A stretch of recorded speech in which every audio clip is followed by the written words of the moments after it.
politik ini adalah instruksi langsung dari Ketua Umum bagi seluruh kader PDI Perjuangan. Saya tidak akan melindungi kader yang tidak taat terhadap instruksi partai. Saya akan menggebrak kalian seperti biasanya berkali-kali agar sadar terhadap tugas ideologis kita.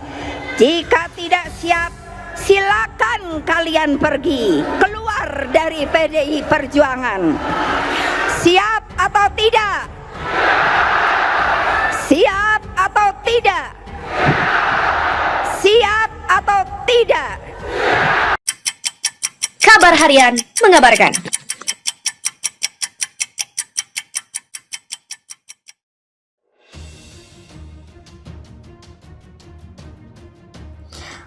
KPK selidiki Puan Maharani soal korupsi Bansos.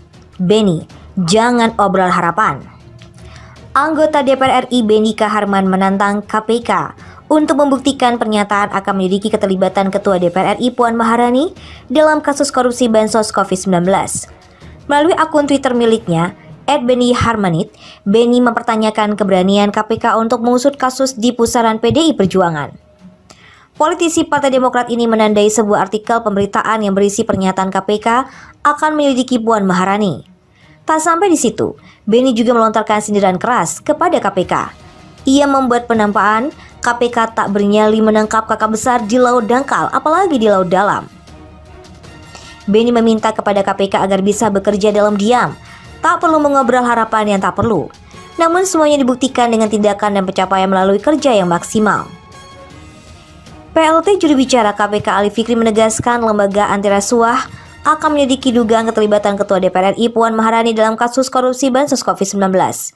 Eka, Menteri Sosial Juliari P. Batubara, disebut-sebut menyerahkan uang miliaran rupiah kepada staf Puan Maharani inisial L. Transaksi tersebut terjadi di wilayah Jawa Tengah pada 3 November 2020 yang lalu. Ali menyebut ada kemungkinan pihaknya akan memanggil Puan dan stafnya yang berinisial L untuk dimintai keterangan. Pemanggilan saksi akan dilakukan sesuai dengan kebutuhan penyidikan. Gibran disebut dalam proyek pengadaan tas Bansos. Arief Puyono duga sosok ini yang bocorkan. Politisi Partai Gerindra Arief Puyono turut menganalisa beredarnya informasi yang menyebut Gibran Rakabumi diduga terseret dalam skandal proyek bantuan sosial atau Bansos. Gibran disebut-sebut dalam laporan Tempo memberikan rekomendasi kepada Kemensos untuk memesan tas bingkisan Bansos ke Sirtek. Arief menduga informasi tentang dugaan keterlibatan Gibran dalam melobi Bansos disampaikan oleh para tersangka korupsi Bansos yang telah ditahan KPK.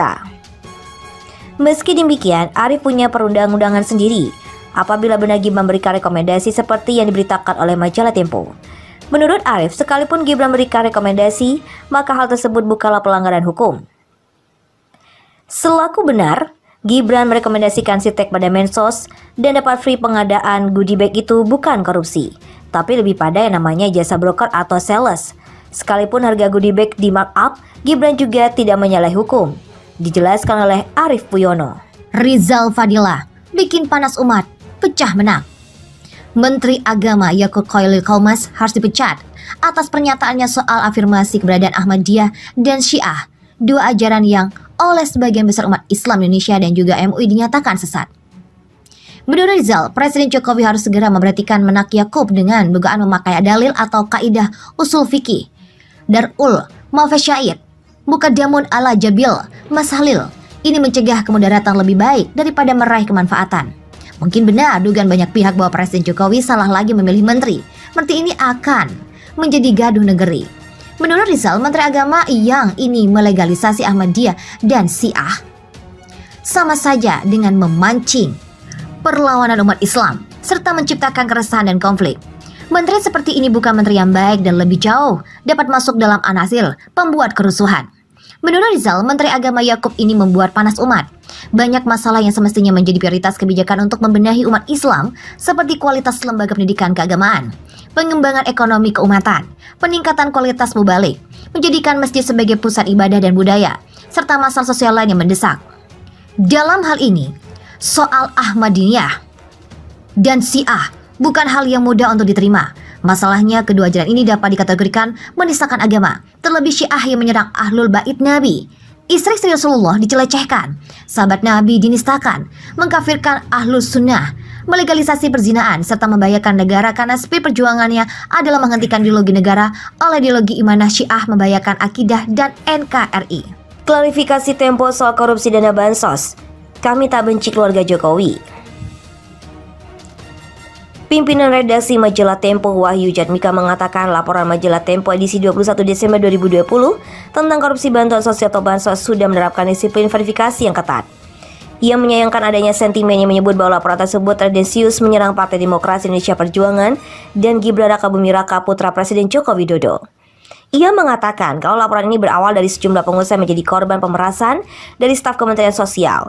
Dari situ tim redaksi Tempo kemudian menelusuri siapa staf yang dimaksud dan apa kaitannya dengan Menteri Sosial Juliari Batubara yang menjadi tersangka penerima suap bansos oleh KPK. Dari sana Wahyu mengatakan muncul berbagai informasi termasuk nama Gibran maupun politikus PDI Perjuangan Puan Maharani. Redaksi Tempo pun kemudian memeriksa kebenaran informasi tersebut. Ia pun mengatakan redaksi telah mencoba mengonfirmasi temuan tersebut kepada Gibran. Upaya konfirmasi juga dilakukan kepada Sirtek, perusahaan yang disebut-sebut direkomendasikan Gibran untuk membuat goodie bag bansos. Namun Wahyu mengatakan hingga batas tenggat atau deadline mereka tak juga merespon upaya konfirmasi tersebut. Apalagi Wahyu mengatakan Tempo menganggap fakta-fakta yang dimuat dalam laporan itu sudah terverifikasi secara jurnalistik. Pasalnya laporan berdasarkan pada lebih dari sumber dan sudah cukup keterangan untuk menjadi landasan pembuatannya untuk laporan diterbitkan. Wahyu mengatakan yang perlu dipahami adalah tugas pers yang bebas. Itu adalah sebagai alat untuk menjaga akuntabilitas pemerintah. Mereka bertugas sebagai anjing penjaga atau watchdog. Karena itu, ketika begitu menemukan indikasi penyimpangan, adanya laporan terjadi pelanggaran, ya pers itu harus menggonggong, harus berteriak, memberi peringatan. Jadi itu emisi dari semua pemberitaan Tempo, tegas Wahyu.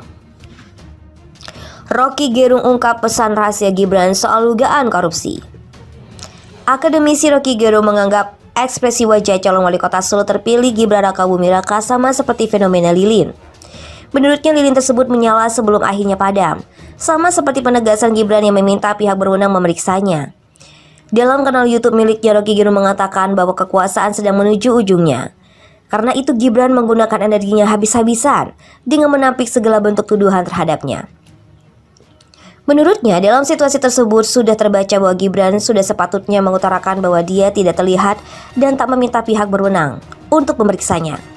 Akan tetapi menurut Rocky, ungkapan tersebut justru menyiratkan bahwa Gibran sedang menyembunyikan sesuatu. Hal berbeda dikatakan pengamat politik Triyono Lumantoro menilai kalau Gibran tidak mengetahui apa-apa atas tudingan terkait kasus dugaan korupsi bansos. Menurutnya, keberanian Gibran dalam membantah dan kepercayaan diri Gibran membuatnya tidak patut untuk dicurigai. Triyono mengatakan bahwa lebih baik menunggu kepastian dan Komisi Pemerintahan Korupsi KPK dan bagaimana pengakuan wali kota Solo Gibran Raka Buming Raka. Terkait dugaan kasus korupsi bansos tersebut, menurut Triyono, menunggu kepastian lebih adil daripada membicarakan hal-hal yang spekulatif. Nanti kita lihat apakah dipanggil oleh KPK, seperti apa pengakuannya dia. Saya kira itu lebih adil untuk kita semua daripada kita membicarakan hal-hal yang sifatnya spekulatif tidak jelas. Rocky Gerung ungkap pesan rahasia Gibran soal dugaan korupsi. Akademisi Rocky Gerung menganggap ekspresi wajah calon wali kota Solo terpilih Gibran Raka Buming Raka sama seperti fenomena lilin. Menurutnya lilin tersebut menyala sebelum akhirnya padam, sama seperti penegasan Gibran yang meminta pihak berwenang memeriksanya. Dalam kanal YouTube miliknya, Rocky Gerung mengatakan bahwa kekuasaan sedang menuju ujungnya. Karena itu Gibran menggunakan energinya habis-habisan dengan menampik segala bentuk tuduhan terhadapnya. Menurutnya, dalam situasi tersebut sudah terbaca bahwa Gibran sudah sepatutnya mengutarakan bahwa dia tidak terlihat dan tak meminta pihak berwenang untuk memeriksanya. Akan tetapi menurut Rocky, ungkapan tersebut justru menyiratkan bahwa Gibran sedang menyembunyikan sesuatu. Hal berbeda dikatakan pengamat politik Triyono Lumantoro menilai kalau Gibran tidak mengetahui apa-apa atas tudingan terkait kasus dugaan korupsi bansos. Menurutnya, keberanian Gibran dalam membantah dan kepercayaan diri Gibran membuatnya tidak patut untuk dicurigai.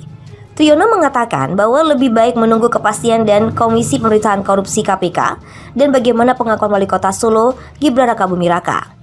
Terkait dugaan kasus korupsi bansos tersebut, menurut Triyono, menunggu kepastian lebih adil daripada membicarakan hal-hal yang spekulatif. Nanti kita lihat apakah dipanggil oleh KPK, seperti apa pengakuannya dia. Saya kira itu lebih adil untuk kita semua daripada kita membicarakan hal-hal yang sifatnya spekulatif tidak jelas. Ledakan di depan kantor kami. Din Samsudin minta polisi tangkap aktor intelektual. Insiden ledakan terjadi di depan kantor Koalisi Aksi Menyelamatkan Indonesia atau KAMI, Jalan Dr. Kusumatmaja Menteng, Jakarta Pusat, pada Rabu 23 Desember 2020. Insiden ini sempat mengagetkan meski tidak menimbulkan kerusakan dan korban jiwa.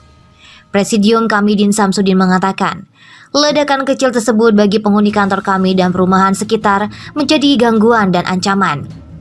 Karena itu Din Samsudin berharap agar pihak kepolisian mampu melakukan investigasi intensif dan menyusut tuntas insiden di depan kantor KAMI itu.